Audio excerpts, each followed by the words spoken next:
So thank you for the opportunity for me to come and share our experiences conducting clinical trials during the pandemic.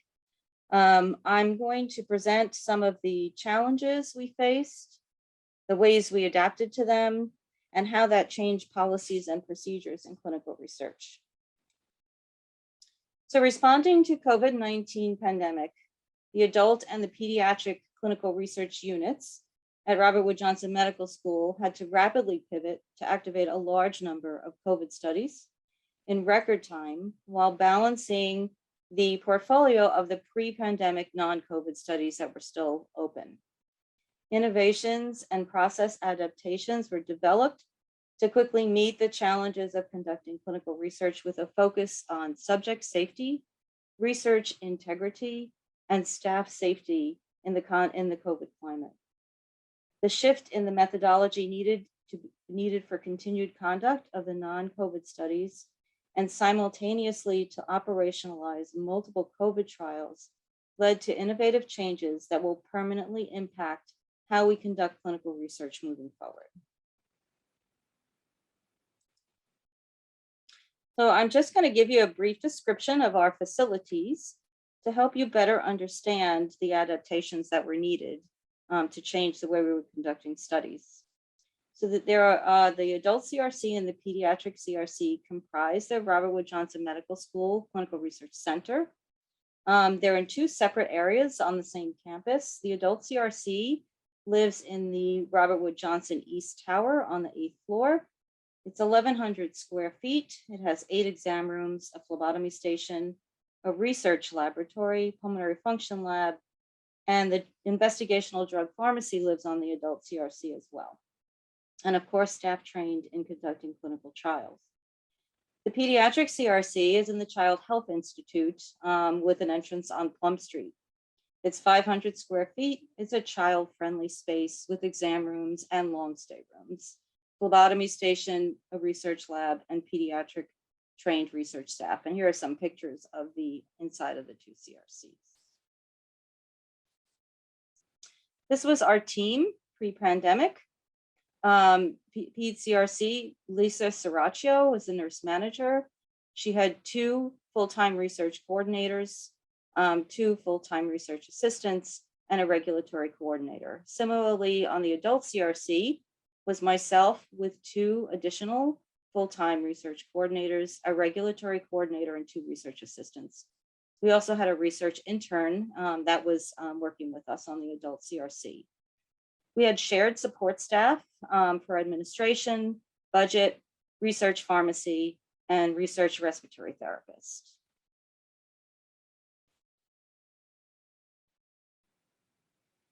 So prior to the pandemic, there were 68 studies open prior to the pandemic as of February 2020. 24 of them were placed on a COVID hold for some of the reasons that were already discussed by Dr. Ferguson. Many of the sponsors initiated the hold. Many of our patients were quarantining at home, unable to safely come into the CRC. 41 remained opened, but over the next few months, about 15 of them were also closed. A certain number of them did remain open, mostly interventional studies, and we'll talk about that in a little bit. Simultaneously, 23 COVID studies were activated in rapid succession. Those included the healthcare worker study, and the adult CRC was one of the 3 sites enrolling, and we enrolled 329 participants in that study. The Janssen COVID vaccine trial, which enrolled 850 participants, and this is just an example of some of the interventional inpatient studies that we participated in. Remdesivir with 71 enrolled, Active 1 with 73 enrolled. And I just want to take a minute to point out to you, so in that photograph, those are some of the coordinators that were working with us on the COVID trials. In that group, there's 5 different departments in Robert Wood Johnson Medical School represented. So this is our COVID-19 study timeline. These are all of the COVID-19 studies that both the adult and the CRC were participating in. And this is the timeline of when they occurred, their start and their finish. So starting in March of 2020, we had a small number in the beginning, but you could see pretty rapidly through May, through the summer, into the fall, we picked up quite a few new COVID trials, and that number has been fairly stable right through now. Some have ended, but new ones are coming in. So we participated in some of the interventional studies, observational studies, 2 vaccine studies, Janssen and the Pfizer study in pediatrics, and some antibody studies as well.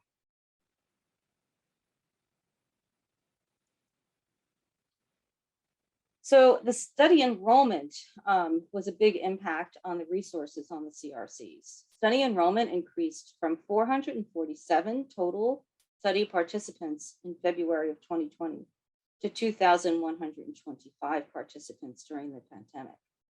So pre-COVID, many of our clinical trials were in rare diseases. So the expectation was small numbers enrolled over a long period of time.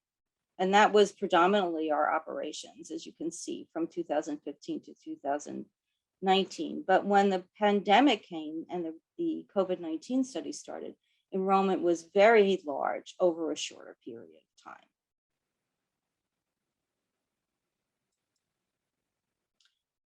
So we had to address our staffing. We had a modest staff pre-pandemic. That was not going to be enough to meet the needs of all of these COVID trials that we were operationalizing. So we had to do fast-paced enrollment. The CRC staffing rapidly expanded. Our first line of securing staff was reassignment of research staffs from other departments. So we did a personal outreach to all of our other departments within the medical school that had clinical research staff. So we made phone calls to all of those departments because most of their studies at that time were closing as well, and they were getting ready to quarantine and work remote. Anyone who was able to came in and joined our staff and worked with us through most of the pandemic. So we got a large group of experienced research coordinators using that methodology.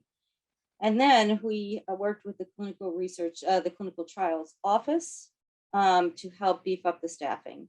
Nancy Reilly and her team were immersed in hiring staff.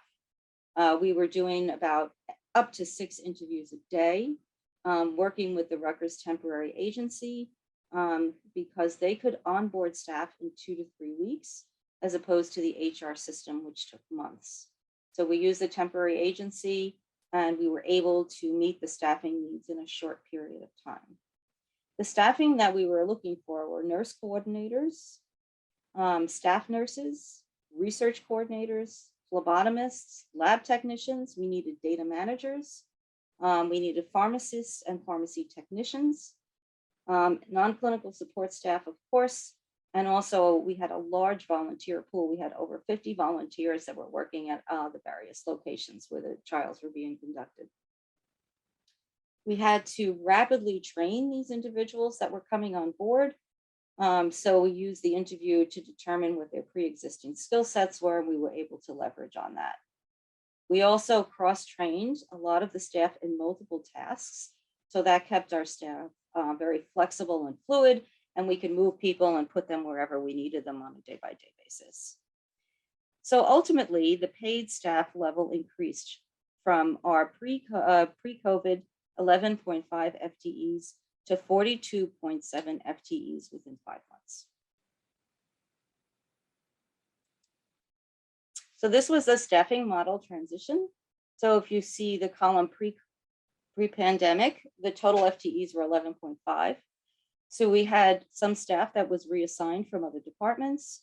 We had some temporary staff that we brought in and some new hires for a total staffing increase to 46.9.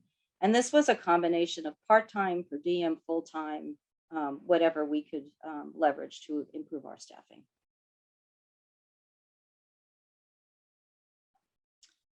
So one of the big challenges and one of our priorities was safety.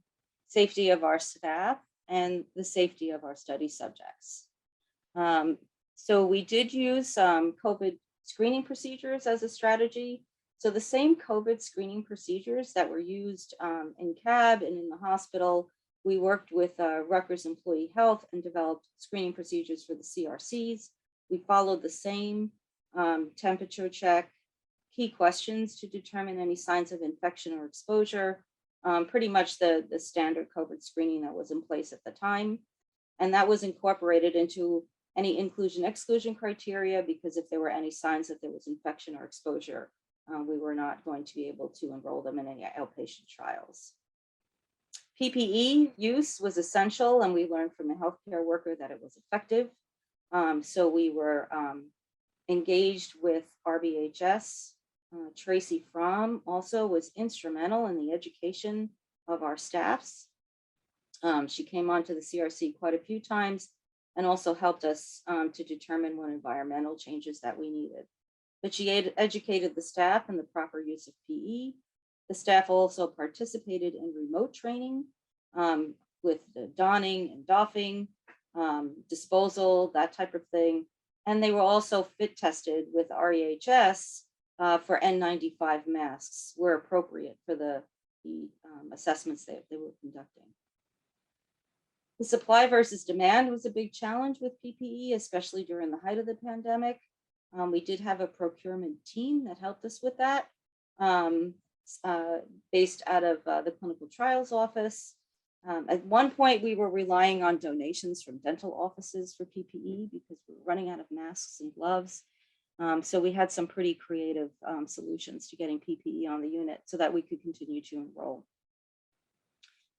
We also employed social distancing, and that was a bit challenging because our units were not designed for social distancing. The halls in the CRC are very narrow. The pediatric CRC is a very open design. So it's really hard to establish social distancing and traffic control and determining how many people you can have on the unit at a time.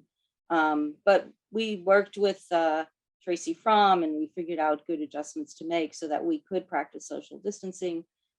We actually had a bell in the hall, so if anybody felt that that was not being respected, the bell went off and it brought everybody's attention to it. So it was a good way of keeping everyone on task when we had a lot of traffic coming through the units.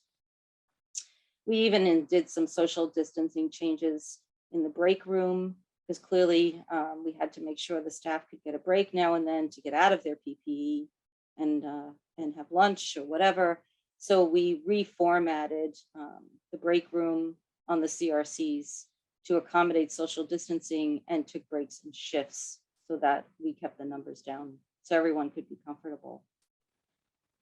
Some of the other environmental changes, the pediatric CRC staff had to reappropriate for adult study visits and had to actually create room spaces and alter their open space design, which we did with screens and partitions and better control of traffic again. Same with the adult CRC, it was reformatted for a larger volume of subjects. We also had to be aware, because we had to do wipe downs between every subject visit into the rooms.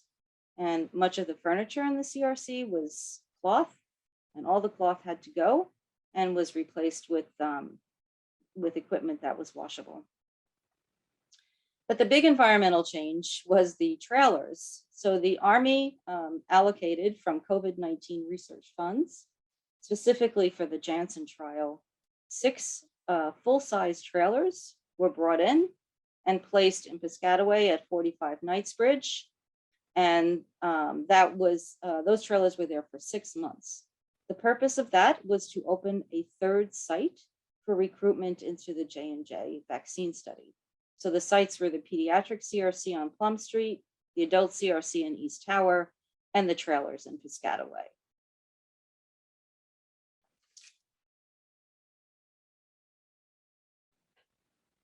So some of the new policies and procedures that have come from the COVID research, some of the way we had to change procedures to adapt to a COVID environment, particularly with informed consent, which Dr. Ferguson has also mentioned.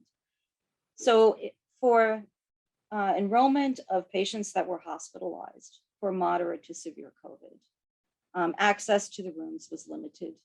It wasn't safe to go in and out of the rooms as much as we were accustomed to. So we used e-consenting strategies, phone consenting strategies, and we also went to remote signature processes. In the past, when an informed consent was obtained, we had to have original wet signatures. That's no longer the case. This is all GCP, IRB approved. So we would get remote signatures either scanned in or we would go around and get signatures from the different members of the team after the process. But we adapted those procedures so that we could continue to offer inpatient studies to the COVID patients that were in the hospital. We also made an effort for hospitalized patients to engage their primary care physicians and their family members when we were obtaining consent on COVID patients, because they were quite isolated at the time. Family members were not permitted to come in. We didn't want them to feel that isolation and anxiety when they were being asked to participate in research trials. So we would bring them, the family members and the primary care docs, in by phone or tablet so that they could also participate in the informed consent procedure. And then we would use email to send out signed copies of the informed consent to the subjects or the surrogates, whoever was responsible for the consent process. For our outpatient visits, we did a lot of remote visits, and the sponsors very freely were writing amendments to the protocol, COVID-19 amendments, allowing during the pandemic visits to be converted from in-person to remote, and allowing for deviations for the absence of procedures that could not be done with a remote visit. So EKGs, vital signs, echoes, PFTs, many of those were missed, but safety was ensured by having these remote visits with the study subjects. And then we were able to continue their interventional treatments without interruption. So telemedicine with the study docs and phone visits with the coordinators. We also started mailing or couriering study drugs to the subjects in their homes, so that, again, we would not have to interrupt their treatments during the pandemic. Monitoring also went remote because we weren't permitting monitors on the unit, so data was reviewed in a remote fashion as well. And we also used home health agencies when appropriate to send people into subjects' homes to do sample collections or to actually get vital signs or put eyes on a subject that we needed to have that happen.